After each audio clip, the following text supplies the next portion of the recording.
Leader இந்த படத்தோட title பார்த்ததும் எல்லாருக்கும் என்ன தோணுனா இது ஒரு அரசியல் சார்ந்த படமா இல்ல இது ஒரு எந்த மாதிரி படம்னு ஒரு ஃபர்ஸ்ட் ஒரு கொஸ்டின் வரும். இது இந்த படத்துல ஒரு அரசியல் சார்ந்த காட்சிகளோ இல்ல அரசியல் சார்ந்த ஒரு வசனங்களோ ஒரு துளி கூட இதுல கிடையாது. இது முழுக்க முழுக்க ஒரு கமர்ஷியல் என்டர்டைன்மெண்ட் பிலிம். இப்போ இந்த கிளிம்ஸ் பார்த்துருப்பீங்க. இதுதான் இதுல ஒரு சின்ன ஒரு துளி, அதாவது ஒரு சோன பாத்துக்கு ஒரு சின்ன ஒரு துளி இது மாதிரி இந்த படத்துடைய எசன்ஸ் இதுதான். இதே போலதான் இந்த படம் கம்ப்ளீட்டா டிராவல் ஆகும்.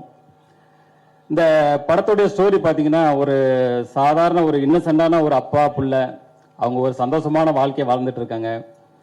திடீர்னு அவங்க வாழ்வில பாத்தீங்கன்னா திடீர்னு ஒரு மிகப்பெரிய ஒரு கேங்ஸ்டர் அதுல இன்டர்ஃபியர் ஆறாங்க.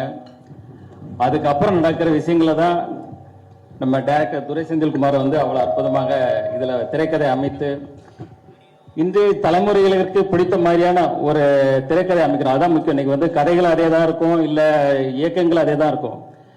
இந்த திரைக்கதை அமைக்கிறது தான் இன்னைக்கு ஒரு சவாலான விஷயம். இன்றைய ரசிகர்களுக்கு திரைக்கதை பிடிக்கிற மாதிரி அவ்வளவு துல்லியமாக, அதாவது படம் ஆரம்பம் முதல் கடைசி வரை ஒவ்வொரு இன்ச் பை இன்ச், ஒவ்வொரு ஃப்ரேம் பை ஃப்ரேம் நம்ம துரை செந்தில்குமார் அவர்கள் டைரக்டர் அவ்வளவு அழகா செதுக்கி இருக்காங்க.